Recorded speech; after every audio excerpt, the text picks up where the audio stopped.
తెలుగులో ప్రస్తుతం స్టార్ హీరోయిన్లు, స్టార్ హీరోలకు జంటగా నటించే పెద్ద హీరోయిన్లు లేరన్న టాక్ టాలీవుడ్ లో గట్టిగా వినిపిస్తోంది.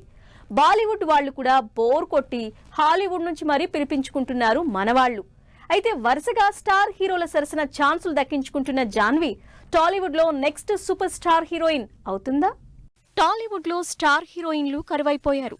అసలు స్టార్ హీరోల పక్కన హీరోయిన్లుగా పట్టుమని ఇద్దరు ముగ్గురు కూడా లేరంటే తెలుగు సినిమా హీరోయిన్ల విషయంలో ఎంత కరువులో ఉందో అర్థం చేసుకోవచ్చు.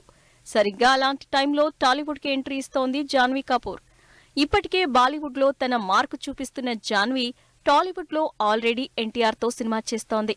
ఈ సినిమా ఇంకా రిలీజ్ కాకముందే మరో స్టార్ హీరోతో ఛాన్స్ కొట్టేసింది.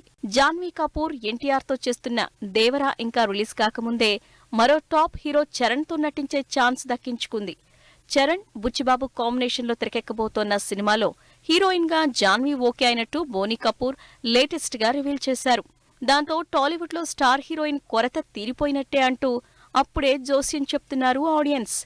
అంతేకాదు ఇలా వరుస ఆఫర్లతో ఫ్యూచర్లో తెలుగులో జాన్వీ కపూర్ సినిమాల జాతరే అంటూ టాక్ కూడా మొదలైంది. నిజానికి ప్రస్తుతం తెలుగులో స్టార్ హీరోల పక్కన సినిమాలు చేయటానికి ఆ రేంజ్ హీరోయిన్లు లేరు. దాంతో ఏదో ఉన్నవాళ్లనే రిపీట్ చేస్తున్నారు. సరిగ్గా అలాంటి టైంలోనే జాన్వీ కపూర్ తెలుగులో వరుస ఆఫర్లతో బిజీ అయిపోతోంది. ఇప్పటికే ఎన్టీఆర్, చరణ్ లాంటి స్టార్ హీరోలతో సినిమాలు చేస్తున్న జాన్వీకి బన్నీ, విజయ్, మహేష్ లాంటి స్టార్లతో అవకాశాలు రావడానికి పెద్ద టైం పట్టకపోవచ్చు. ఈ రెండింట్లో ఏ సినిమా సూపర్ హిట్ అయినా, జాన్వీ ఆడియన్స్ కి నచ్చినా ఇక జాన్వీ తెలుగులో స్టార్ హీరోయిన్ గా సెటిల్ అయిపోయినట్టే అంటున్నారు అభిమానులు.